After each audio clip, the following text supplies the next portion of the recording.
Hello friends, you are watching your favourite educational channel spreading brain. तो आज हम लोग एक बहुत ज़्यादा इंटरेस्टिंग साइंस का चैप्टर पढ़ेंगे जिसका नाम है सॉर्टिंग मटेरियल्स इनटू ग्रुप्स। सो सॉर्टिंग मटेरियल्स इनटू ग्रुप्स का नाम सुनते ही आपको माइंड में एक चीज़ आ रहा होगा, जो कि है कि हम लोग मटेरियल्स को सॉर्ट करके कैसे रखेंगे। तो ये क्यों इम्पोर्टेंट है, ये चैप्टर हम लोग क्यों पढ़ रहे हैं? क्योंकि ये जो सॉर्टिंग मटेरियल्स है इसको हम लोग एक एक अलग अलग कैटेगरी में हम लोग मटेरियल्स को सॉर्ट करके हम लोग हमारे काम को कन्वीनियंट बना सकते हैं, फिर कन्वीनियंस कर सकते हैं हमारे काम को, या फिर हमारे लिए इजी होगा ये चीज़ कहाँ पर है, ये जगह कहाँ पर है, तो इसको लोकेट करने के लिए हमें इजी होगा। जैसे एग्जांपल लेता हूँ, आप लोग अगर मॉल में जाएंगे तो मॉल में जाने के बाद आपको अगर पता नहीं होगा, वो एक नया मॉल खुला है तो आपको अगर पता नहीं होगा कि परफ्यूम का सेक्शन किधर है, तो परफ्यूम का सेक्शन आप जब पूछेंगे तो वर्कर बोलेगा कि वहाँ पे परफ्यूम का सेक्शन, तो आप उधर जाओगे तो आपको परफ्यूम्स मिलेंगे। और अगर वहाँ पे कोई भी सॉर्टेड ही नहीं होगा, मतलब परफ्यूम के जगह पे बिस्किट रखा होगा, बिस्किट के जगह पे सोप रखा होगा, तो वैसे आप लोग फाइंड नहीं कर सकते मटेरियल्स को, तो इसीलिए हम लोग सॉर्टिंग करते हैं। तो उसके बाद हम लोग समझ लेते हैं कि हम लोग कौन कौन से कॉन्सेप्ट्स को आज क्लियर करेंगे। तो वो कॉन्सेप्ट्स है roughness, lustre, hardness, transparency, state, solubility, flotation, attraction towards magnet, conduction of heat and conduction of electricity. So हम लोग इसको वन बाय वन समझेंगे। तो पहला आता है रफनेस। सो रफनेस का मतलब क्या है? तो रफनेस का मतलब यहाँ पे आप लोग डेफिनेशन देख सकते हैं। सो रफनेस का मतलब है कि एक चीज कितना रफ है। तो रफ और सॉफ्ट एक होता है, जिससे कि रफनेस का एग्जांपल मैं आपको देता हूँ जिससे कि आपको इजी होगा समझने के लिए। जैसे कि आपने देखा होगा ट्री के बार्क को या फिर ट्री के स्टेम को, सो वो उसको जब आप टच करोगे तो वो बहुत ज़्यादा उबड़ खाबड़ लगता है। रफनेस का सिंपल मीनिंग है उबड़ खाबड़, जो कि हम लोग हिंदी में बोलते हैं। तो रफनेस का मतलब उबड़ खाबड़ होता है, जैसे कि, और सॉफ्टनेस का मतलब तो जो चीज़ सॉफ्ट होगा, जैसे कि आप लोग जब कोई भी फ्लावर के पेटल को टच करोगे तो वो सॉफ्ट होता है, बहुत ज़्यादा सॉफ्ट होता है और बहुत ज़्यादा स्मूथ भी लगता है। और रफनेस का मतलब वो बहुत ज़्यादा मतलब उबड़ खाबड़ होता है, उसका जो सरफेस टेंशन है वो बहुत ज़्यादा होता है। उसके बाद जो कॉन्सेप्ट आता है वो है लस्चर। सो लस्चर का मतलब है, सिंपल मीनिंग मैं आपको बोल लेता हूँ, शाइनिंग। सो शाइनिंग का मतलब जैसे कि यहाँ पे आप लोग देख सकते हैं मैंने गोल्ड का चेन पहना है, तो ये जो शाइन कर रहा है इसको हम लोग बोलते हैं लस्चरस, या फिर ये मटेरियल लस्चरस मटेरियल है। और जो भी मटेरियल शाइन नहीं करते उसको हम लोग बोलते हैं नॉन लस्चरस। तो मेनली सारे मेटल्स लस्चरस होते हैं। जैसे कि मार्कर आप लोग देख सकते हैं, ये मार्कर नॉन लस्चरस है, इस पे जब आप लाइट डालोगे तो ये शाइन नहीं करेगा, लेकिन वहीं पे ये वाला जो गोल्ड चेन है ये बहुत ज़्यादा शाइन करता है लाइट डालने पे। सो उसके बाद आता है हमारा नेक्स्ट टॉपिक, जो कि है हार्डनेस। सो हार्डनेस का मतलब एक चीज़ कितना, उसका कंप्रेशन रेट कितना है। जैसे कि आयरन हो गया, आयरन को आप बहुत ज़्यादा जोर से जब दबाओगे तो वो कंप्रेस हो गया, फिर आप अगर उसको हैमर से मारोगे तो वो धीरे धीरे पतला होता जाएगा। वहीं पे आप अगर एक फेदर को मारोगे तो 1 सेकंड में ही टूट जाएगा, उसको बोलते हैं हम लोग हार्डनेस, कि एक चीज़ कितना ज़्यादा हार्ड है। जैसे कि एग्जांपल देता हूँ, कुछ हार्ड चीज़ होंगे जैसे रॉक हो गया, आयरन हो गया। सो ये है हार्डनेस के एग्जांपल। और सॉफ्टनेस के जैसे कि हमारा पेटल्स ऑफ द फ्लावर हो गया, उसके बाद हमारा जो ग्लास हो गया, ग्लास भी अगर आप थोड़ा सा प्रेशर अप्लाई करोगे तो वो थोड़ा सॉफ्ट होता है, थोड़ा सा प्रेशर अप्लाई करने पे वो बहुत जल्दी टूट जाता है, और वो हार्ड भी थोड़ा थोड़ा होता है। सो जो हमारे बुलेट प्रूफ ग्लास होता है वो हार्ड होता है, लेकिन हमारे जो हाउस होल्ड के ग्लासेस होते हैं, जो कि ग्लास में हम लोग पानी पीते हैं, वो थोड़ा सॉफ्ट होता है, जिससे आप लोग अगर इतने भी हाइट से गिरा दोगे तो वो गिर के टूट जाएगा बहुत ज़्यादा ईजीली। सो उसके बाद आता है हमारा नेक्स्ट टॉपिक, ट्रांसपेरेंसी। तो ट्रांसपेरेंसी के अंडर में 3 टॉपिक्स हम लोग कवर करेंगे। पहला है ट्रांसपेरेंट, सेकेंड है ट्रांसलूसेंट, एंड देन आता है ओपेक। तो ट्रांसपेरेंट, ट्रांसलूसेंट एंड ओपेक, इन तीनों को हम लोग अच्छे से समझेंगे। सो पहला आता है हमारा transparent. So what is the meaning of transparent? तो यहाँ पे हम लोग डेफिनेशन देख सकते हैं ट्रांसपेरेंट का। So transparent means a object that allows light to pass through it easily, मतलब एक ऐसा ऑब्जेक्ट जो कि इजीली लाइट को अलाउ करता होगा पास करने के लिए। जैसे कि हमारा एग्जांपल हो गया ग्लास, यहाँ पे देख सकते हैं हमारे जो हाउस होल्ड के ग्लास हैं वो, उसके ऊपर अगर आप लोग लाइट गिराओगे तो बहुत ज़्यादा इजीली पास हो जाएगा। वहीं पे अगर हम लोग कोई वुड का मटेरियल लेंगे तो उससे पास नहीं होगा, और जैसे कि और एक एग्जांपल ट्रांसपेरेंट मटेरियल का हो गया वाटर। सो वाटर के ऊपर भी जब आप लाइट गिराएंगे या फिर एक ग्लास ऑफ पानी के ऊपर, सो वो भी लाइट बहुत ज़्यादा इजीली पास कर जाएगा। सो देन आता है ट्रांसलूसेंट, वो भी ट्रांसपेरेंसी के अंडर में ही आता है ये वाला टॉपिक। सो ट्रांसलूसेंट का मतलब है a object that helps light to pass through it partially, मतलब आधा अधूरा पास करने देता है लाइट को। जैसे कि यहाँ पे आप लोग डेफिनेशन देख सकते हैं। तो ट्रांसलूसेंट का कुछ एग्जांपल दूं तो फ्रॉस्टेड ग्लास, मतलब आपने देखा होगा जहाँ पे स्नो गिरती है या फिर एक ऐसा ग्लास जिसके ऊपर आइस जम गई है, उसके ऊपर जब आप लाइट गिराओगे तो वो लाइट मतलब आधा अधूरा पास होके जाएगा, मतलब एक क्लियर इमेज नहीं दिखेगा। सो वो आधा आधा ही इमेज दिखेगा।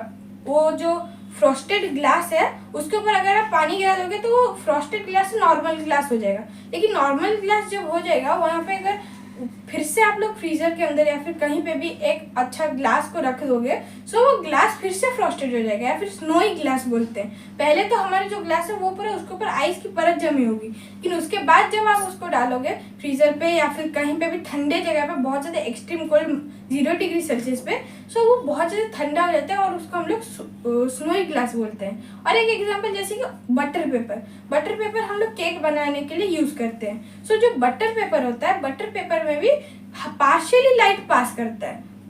सो ये हो गया हमारे ट्रांसलूसेंट मटेरियल्स। देन आता है हमारा लास्ट ओपेक मटेरियल्स।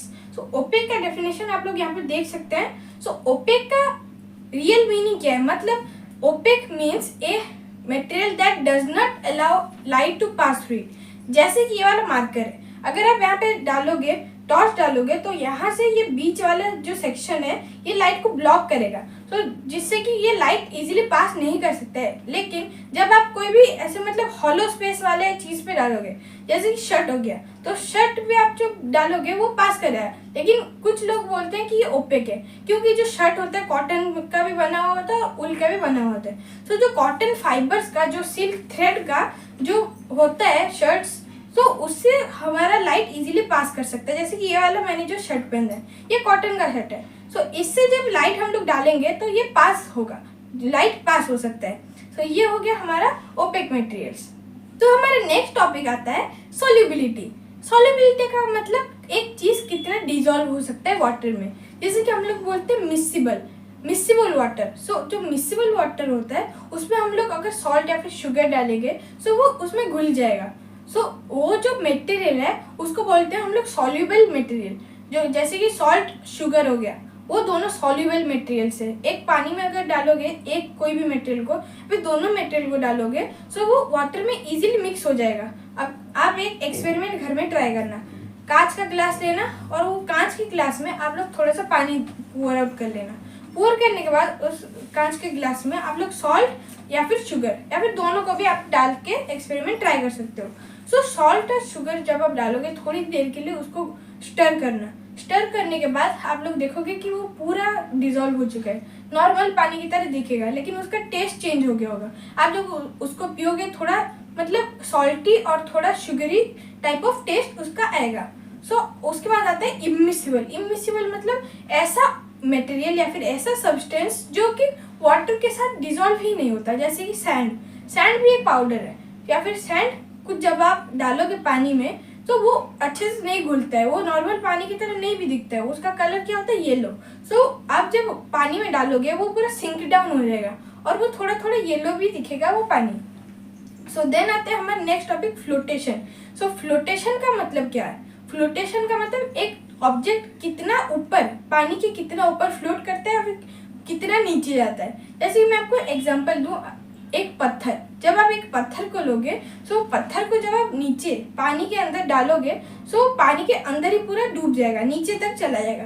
लेकिन जब आप कोई भी पॉलीथीन या फिर फेदर को जब आप डालोगे पानी के ऊपर सो पानी के ऊपर ही फ्लोट करता रहेगा, या फिर कोई पॉलीथीन को फिर कोई भी बहुत ज़्यादा लाइट वेट सब्सटेंस को पानी के ऊपर डालोगे तो वो फ्लोट करेगा, क्योंकि वो जो पानी के ऊपर वाला जो मटेरियल है उसका डेंसिटी पानी से ज़्यादा है और पानी के नीचे जो डूब गया उसका डेंसिटी पानी से कम है, उसीलिए वो फ्लोट करते हैं। जो कि हो गया एग्जांपल फेदर, पॉलीथीन, और जो फ्लोट नहीं करते उसका हो गया रॉक, आयरन। ये सारे हैं फ्लोटेशन के एग्जांपल। सो हमारा नेक्स्ट टॉपिक आता है अट्रैक्शन टुवर्ड मैग्नेट। सो अट्रैक्शन टुवर्ड मैग्नेट का मतलब है मैग्नेट की तरफ कोई चीज कैसे अट्रैक्ट होता है। जैसे कि ये एक मैग्नेट है और ये कोई भी मेटल का ऑब्जेक्ट है, तो ये जो मेटल का ऑब्जेक्ट है, अगर हम लोग मैग्नेट को इस ऑब्जेक्ट के पास लेके जाएंगे, तो ये जो मेटल का ऑब्जेक्ट है ये भी मैग्नेट के पास आता जाएगा। तो इसको, इस फेनोमेनन को हम लोग बोलते हैं अट्रैक्शन। कुछ ऐसे मेटल्स होते हैं, जैसे एग्जांपल आयरन, कोबाल्ट और निकल।